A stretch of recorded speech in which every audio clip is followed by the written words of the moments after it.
ভারতের বিরুদ্ধে সাম্প্রতিক সামরিক সাফল্যের জন্য পাকিস্তানের সেনাপ্রধান জেনারেল আসিম মুনিরকে দেশের সর্বোচ্চ সামরিক পদ ফিল্ড মার্শাল হিসেবে পদোন্নতি দেওয়া হয়েছে।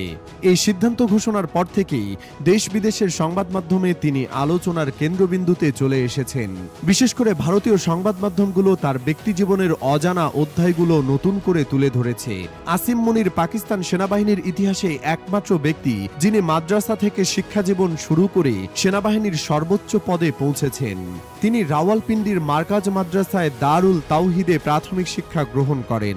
এরপর তিনি ভর্তি হন পাকিস্তান মিলিটারি একাডেমিতে এবং ফ্রন্টিয়ার ফোর্স রেজিমেন্টের 23 নম্বর ব্যাটালিয়নে কমিশন প্রাপ্ত হন। পরবর্তীতে সৌদি আরবে দায়িত্ব পালনের সময় তিনি কোরআনের হাফেজ হন এবং ধর্মীয় মূল্যবোধ তার সামরিক জীবনে গভীর প্রভাব ফেলে। তিনি উর্দু ও ইংরেজির পাশাপাশি আরবিতেও দক্ষ এবং প্রায়শই বক্তৃতায় কোরআনের আয়াত উদ্ধৃত করে থাকেন। আসিম মুনিরের পারিবারিক পটভূমিও বেশ সাধারণ। তার বাবা ছিলেন একটি স্কুলের প্রধান শিক্ষক এবং একজন মসজিদের ইমাম। 1947 সালে তারা ভারতের পাঞ্জাবের জালান্দার থেকে পাকিস্তানে চলে আসেন। অন্যান্য সেনাপ্রধানদের মতো উচ্চবিত্ত ও প্রভাবশালী পরিবার থেকে না এলেও মুনির নিজের যোগ্যতায় একেবারে শীর্ষে উঠে এসেছেন।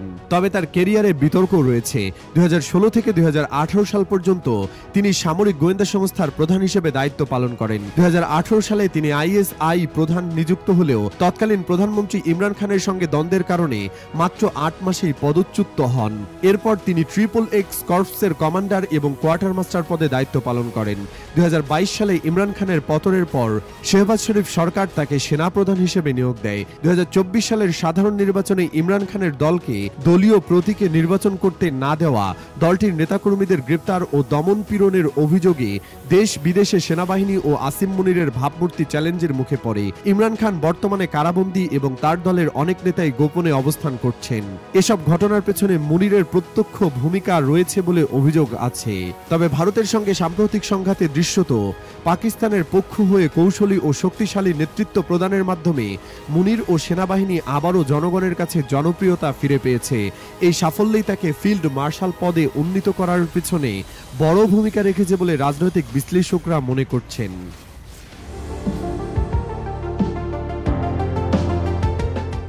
সমুদ্রবেষ্টিত দ্বীপরাষ্ট্র শ্রীলঙ্কা বর্তমানে এক চরম লবণ সংকটের মুখোমুখি। সুপারমার্কেট থেকে খুচরা বাজার সব জায়গাতেই লবণ অনুপস্থিত। এতে সাধারণ মানুষ পড়েছেন চরম দুর্ভোগে। অনেকেই দিনের পর দিন এক শহর থেকে আরেক শহরে ছুটে বেড়াচ্ছেন শুধুমাত্র লবণের খোঁজে। ব্রিটিশ সংবাদ মাধ্যম দ্য ইন্ডিপেন্ডেন্ট জানায়, দেশটিতে সম্প্রতি ভারী বৃষ্টিপাতের কারণে লবণ উৎপাদন মারাত্মকভাবে ব্যাহত হয়েছে। ফলে বাজারে দেখা দিয়েছে ঘাটতি, আর দাম বেড়ে গেছে দ্বিগুণেরও বেশি। চড়া দামেই লবণ মিলছে না বললেই চলে। ডেইলি মিররের সম্পাদিকা জামিলা হুসেন সামাজিক যোগাযোগ মাধ্যম X এ লিখেছেন, দেশে লবণের ভয়াবহ সংকট চলছে। সুপারমার্কেটের তাকগুলো খালি আর ক্রেতারা হতাশ। এক স্থানীয় বাসিন্দা জানান, কয়েকদিন ধরে লবণের জন্য ঘুরছি, শেষ পর্যন্ত বোরালাস গামুয়ায় গিয়ে কিছুটা সংগ্রহ করতে পেরেছি। শ্রীলঙ্কার এক বিজ্ঞানী ডক্টর চন্দনা বিক্রম সিংহ বলেন, আমাদের ভাত আর তরকারিও এখন হুমকির মুখে। ভাবা যায় সমুদ্রবেষ্টিত হয়েও আমরা লবণের অভাবে পড়ছি, এজন্য নির্মম পরিহাস। জ্বালানি, ঔষধের মতো মৌলিক পণ্যের পাশাপাশি এখন লবণের জন্য আমাদের ভারতের উপর নির্ভর করতে হচ্ছে। দেশটি 2022 সালের নজিরবিহীন অর্থনৈতিক সংকটের রেশ কাটিয়ে উঠতে পারেনি এখনো। সেই সময় বৈদেশিক মুদ্রার সংকটে পড়ে জ্বালানি ও খাদ্যপণ্য আমদানি বন্ধ হয়ে যায়। এখনো পুরোপুরি ঘুরে না দাঁড়াতেই এবার নতুন করে ধাক্কা দিল লবণ সংকট। সরকারি তথ্য মতে 15 মার্চ থেকে টানা ভারী বৃষ্টি ও পর্যাপ্ত রোদের অভাবে হাম্বানটোটা, এলিফ্যান্ট পাস এবং পুট্টালাম অঞ্চলে লবণ উৎপাদন মারাত্মকভাবে ক্ষতিগ্রস্ত হয়। গত সপ্তাহে বৃষ্টিতে পুট্টালামে প্রায় 15,000 টন সংগৃহীত লবণ পানিতে ভেসে যায় বলে জানিয়েছেন স্থানীয় উৎপাদকরা। দেশটির মোট লবণ উৎপাদনের প্রায় 60% আসে পুট্টালাম অঞ্চল থেকে। শ্রীলঙ্কার 2,30,00,000 মানুষের বার্ষিক গড় লবণের চাহিদা 1,80,000 মেট্রিক টন। তবে গত বছর সরকারি ও বেসরকারি উদ্যোগে উৎপাদিত হয়েছিল মাত্র 1,00,000 মেট্রিক টনের কিছু বেশি, যা মোট চাহিদা পূরণে অপ্রতুল ছিল। লবণের এই সংকট মোকাবেলায় ভারত থেকে আমদানি শুরু করেছে শ্রীলঙ্কা। বাণিজ্য মন্ত্রী ওয়াসান্তা সামারসিংহে জানিয়েছেন, ভারত থেকে 3,500 মেট্রিক টন লবণের একটি চালান খুব শীঘ্রই শ্রীলঙ্কায় পৌঁছাবে। এর আগে আরেকটি চালানে প্রায় 12,500 টন লবণ দেশটিতে এসেছে। ইসরায়েলের যুদ্ধবাজ প্রধানমন্ত্রী বেনিয়ামিন নেতানিয়াহু ঘোষণা দিয়েছেন, ফিলিস্তিনের গাজা ভূখণ্ড পুরোপুরি দখলে না নেওয়া পর্যন্ত দেশটির সামরিক অভিযান থামবে না। তিনি স্পষ্ট জানিয়েছেন, গাজায় স্থায়ী যুদ্ধবিরতির কোনো সম্ভাবনা নেই, কারণ তা ইসরায়েলের কৌশলগত লক্ষ্য পূরণে বাধা সৃষ্টি করবে। তবে তিনি স্বীকার করেছেন, গাজায় বন্দী থাকা ইসরায়েলিদের উদ্ধারের জন্য শুধুমাত্র স্বল্প সময়ের একটি অস্থায়ী যুদ্ধবিরতির কথা বিবেচনা করা যেতে পারে। নেতানিয়াহু জানান, বর্তমানে গাজায় অন্তত 20 জন ইসরায়েলি জীবিত বন্দী রয়েছে এবং আরও প্রায় 38 জন নিহত হয়েছেন বলে মনে করা হচ্ছে। তিনি বলেন, বন্দী উদ্ধারের বিষয়টি তার সরকারের অগ্রাধিকার, তবে এর জন্য হামাসের শর্ত মানা সম্ভব নয়। অন্যদিকে মানবাধিকার সংস্থা ও আন্তর্জাতিক সংবাদ মাধ্যমগুলো জানায়, ইসরায়েলে বর্তমানে প্রায় 10,100 ফিলিস্তিনি বন্দী রয়েছে, যাদের অনেকেই বিচার ছাড়াই আটক এবং নির্যাতনের শিকার। হামাস এর আগে একাধিকবার প্রস্তাব দিয়েছে, ইসরায়েল যদি গাজা থেকে সেনা প্রত্যাহার করে, যুদ্ধ বন্ধ করে এবং ফিলিস্তিনি বন্দীদের মুক্তি দেয়, তবে তারা সব ইসরায়েলি বন্দীকে একসঙ্গে ছেড়ে দিবে। কিন্তু নেতানিয়াহু এই শর্তগুলো সরাসরি প্রত্যাখ্যান করেছেন এবং গাজা থেকে হামাসকে উচ্ছেদ ও অঞ্চলটির পূর্ণ নিয়ন্ত্রণ নেওয়ার লক্ষ্যেই যুদ্ধ চালিয়ে যাওয়ার ঘোষণা দিয়েছেন। ইসরায়েলের অভ্যন্তরেই নেতানিয়াহুর এই অবস্থানের বিরুদ্ধে সমালোচনা শুরু হয়েছে। বিরোধী দলীয় নেতা ইয়ার লাপিদ বলেন, নেতানিয়াহুর বক্তব্যের অর্থ হল আগামী বহু বছর গাজা ইসরায়েলের দখলে থাকবে। তিনি অভিযোগ করেন, নেতানিয়াহু কৌশলগত সিদ্ধান্ত নয়, বরং নিজের রাজনৈতিক অবস্থান টিকিয়ে রাখার জন্য যুদ্ধ দীর্ঘায়িত করছেন। ডেমোক্রেটিক ইউনিয়ন পার্টির নেতা ইয়াইর গোলান নেতানিয়াহুকে মিথ্যাবাদী ও দায়িত্বহীন বলে অভিহিত করে বলেন, একটা প্রহসন চালাচ্ছেন নেতানিয়াহু। তিনি জানান, এ ধরনের ভূমিকায় তিনি মানহানির মামলা করবেন এবং আগাম নির্বাচনে তাকে পরাজিত করার প্রতিজ্ঞা ব্যক্ত করেন। এদিকে গাজায় আটক থাকা ইসরায়েলি বন্দীদের পরিবারের পক্ষ থেকে দেওয়া এক বিবৃতিতে বলা হয়েছে, আমরা হয়তো ইতিহাসের সবচেয়ে বড় বন্দী বিনিময়ের সুযোগ হারাতে চলেছি।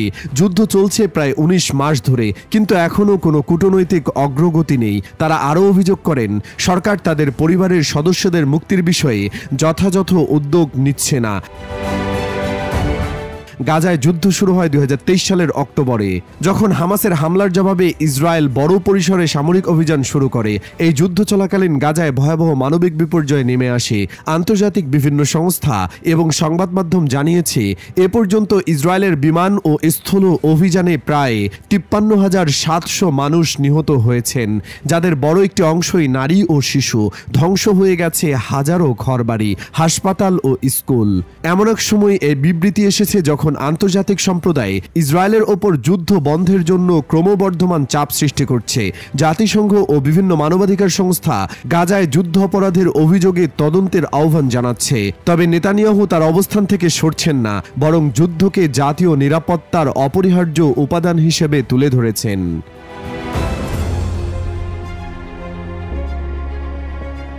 পাকিস্তানের বেলুচিস্তান প্রদেশের খুজদার শহরে একটি স্কুল বাসে ভয়াবহ বোমা হামলায় 4 শিশুসহ অন্তত 6 জন নিহত হয়েছেন। এই নৃশংস হামলায় আহত হয়েছেন আরও 30 জনের বেশি শিক্ষার্থী। বুধবার 21 মে সকালে ঘটে যাওয়া এই ঘটনায় গোটা দেশ জুড়ে নিন্দার ঝড় উঠেছে। পাকিস্তান সরকার এবং সেনাবাহিনী সরাসরি এই হামলার জন্য প্রতিবেশী ভারতকে দায়ী করলেও ভারত সেই অভিযোগ কঠোরভাবে প্রত্যাখ্যান করেছে। দুপুরে ভারতের পররাষ্ট্র মন্ত্রণালয়ের মুখপাত্র রণধীর জয়সওয়াল এক বিবৃতিতে বলেন, খুজদারে ঘটে যাওয়া ঘটনার সঙ্গে ভারতের কোনো সম্পৃক্ততা নেই। পাকিস্তানের এই অভিযোগ সম্পূর্ণ মিথ্যা, ভিত্তিহীন ও উদ্দেশ্য প্রণোদিত। তিনি আরও জানান, ভারত সব ধরনের সন্ত্রাসী হামলায় প্রাণহানির ঘটনায় শোক প্রকাশ করে, তবে পাকিস্তান যেভাবে নিজেদের নিরাপত্তা ব্যর্থতা আড়াল করতে ভারতকে দায়ী করছে, তা আন্তর্জাতিক সম্প্রদায়কে বিভ্রান্ত করার একটি ব্যর্থ প্রচেষ্টা। এর আগে পাকিস্তানের প্রধানমন্ত্রী শেহবাজ শরীফ এবং দেশটির সেনাবাহিনী এই হামলার জন্য ভারতের কথিত সন্ত্রাসী প্রক্সি গোষ্ঠীকে দায়ী করে বিবৃতি দেয়। তবে এই দাবির পক্ষে এখনো পর্যন্ত কোনো ধরনের প্রমাণ উপস্থাপন করা হয়নি। এখনো কোনো সংগঠন হামলার দায় স্বীকার করেনি। পাক সেনাবাহিনীর পক্ষ থেকে বলা হয়, এই কাপুরুষোচিত ও ঘৃণ্য হামলা ভারতের রাষ্ট্রীয় সন্ত্রাসবাদ নীতির অংশ। তাদের মদতপুষ্ট সন্ত্রাসী গোষ্ঠীগুলোর মাধ্যমে এই হামলা চালানো হয়েছে। সেনাবাহিনী জানিয়েছে, এই ঘটনায় জড়িত পরিকল্পনাকারী, সহযোগী ও বাস্তবায়নকারীদের চিহ্নিত করে কঠোর শাস্তির আওতায় আনা হবে। বিশ্লেষকরা মনে করছেন এই হামলা 2014 সালে পেশোয়ার আর্মির পাবলিক স্কুলে তেহরিকে তালেবান পাকিস্তান টিটিপি এর ভয়াবহ হামলার স্মৃতি ফিরিয়ে এনেছে, যেখানে 130 জনের বেশি শিশু নিহত হয়েছিল। একই ধরনের নির্মমতা আবারও বেলুচিস্তানে দেখা গেল, যা গোটা দেশের জন্য এক গভীর উদ্বেগের বিষয়। উল্লেখ্য যে সাম্প্রতিক বছরগুলোতে বেলুচিস্তানে বিচ্ছিন্নতাবাদী গোষ্ঠীর তৎপরতা বেড়েছে। মার্চ মাসে বালুচ লিবারেশন আর্মি BLA একটি যাত্রীবাহী ট্রেনে হামলা চালিয়ে রেলপথ ধ্বংস করে এবং অন্তত 31 জনকে হত্যা করে। এ হামলাগুলো পাকিস্তানে ক্রমবর্ধমান নিরাপত্তা সংকটের ইঙ্গিত দেয়। মধ্যপ্রাচ্যের উত্তপ্ত পরিস্থিতির মধ্যেই নতুন করে চরম উত্তেজনা সৃষ্টি হয়েছে। ইয়েমেন থেকে ছোড়া একটি ব্যালিস্টিক ক্ষেপণাস্ত্র বৃহস্পতিবার ভোররাতে ইসরায়েলের দিকে ধেয়ে এলে দেশটির প্রতিরক্ষা বাহিনী IDF তা মাঝ আকাশেই গুলি করে ভূপাতিত করে। এই ঘটনাটি রাজধানী তেল আবিব সহ বিস্তীর্ণ এলাকা জুড়ে ব্যাপক আতঙ্কের জন্ম দেয়। ভোররাতে নিস্তব্ধতা ভেঙে যখন হঠাৎ সাইরেন বেজে ওঠে, তখন লাখো মানুষ ঘুম থেকে জেগে উঠে আশ্রয়কেন্দ্রের দিকে দৌড়ে যান। মুহূর্তে পুরো মধ্য ইসরায়েল যেন যুদ্ধক্ষেত্রে রূপ নেয়। আকাশ জুড়ে প্রতিরক্ষা ব্যবস্থার সক্রিয়তা দেখা যায়, আর সাধারণ মানুষের মনে নেমে আসে অনিশ্চয়তা ও উৎকণ্ঠা। IDF এক বিবৃতিতে জানিয়েছে, অত্যাধুনিক রাডার সিস্টেমে ক্ষেপণাস্ত্রটি শনাক্ত হওয়ার পরই আয়রনড্রোম সহ অন্যান্য আকাশ প্রতিরক্ষা ইউনিট তৎপর হয়ে ওঠে এবং নির্ধারিত পথে সেটিকে সফলভাবে ধ্বংস করে। এখন পর্যন্ত হতাহতের কোনো খবর পাওয়া না গেলেও এটি ছিল একটি উচ্চ ক্ষমতা সম্পন্ন হামলা প্রচেষ্টা বলে মন্তব্য করেছে সামরিক মুখপাত্র। ঘটনার পরপরই ইসরায়েলের প্রধানমন্ত্রী বেনিয়ামিন নেতানিয়াহু ও প্রতিরক্ষা মন্ত্রী ইয়োভ গ্যালান্ট জরুরি বৈঠকে বসেন এবং আকাশ প্রতিরক্ষা ব্যবস্থাকে সর্বোচ্চ সতর্ক অবস্থায় রাখার নির্দেশ দেন। গোটা সামরিক বাহিনীকে স্ট্যান্ড বাই মোডে রাখা হয়েছে। এখনো পর্যন্ত কোনো পক্ষ হামলার দায় স্বীকার করেনি, তবে নিরাপত্তা বিশ্লেষকরা মনে করছেন ইয়েমেনের হুথি বিদ্রোহীদের দিকে সন্দেহের আঙুল উঠছে।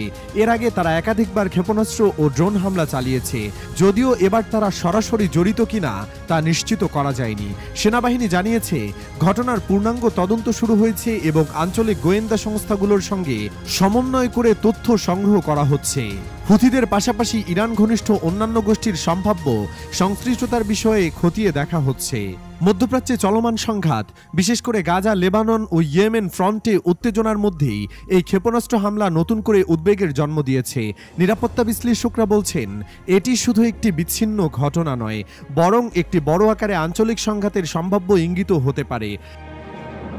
IDF এর মুখপাত্র জানিয়েছে, ইসরায়েলের আকাশসীমা রক্ষায় আমরা সম্পূর্ণ প্রস্তুত।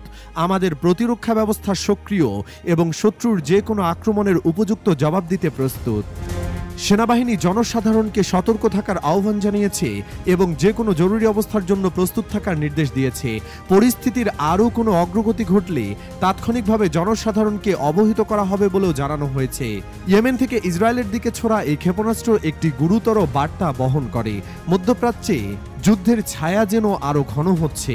এখন দেখার বিষয় ইসরায়েল এই হুমকির জবাবে কী কৌশল গ্রহণ করে এবং আঞ্চলিক শক্তিগুলোর প্রতিক্রিয়া কী হয়।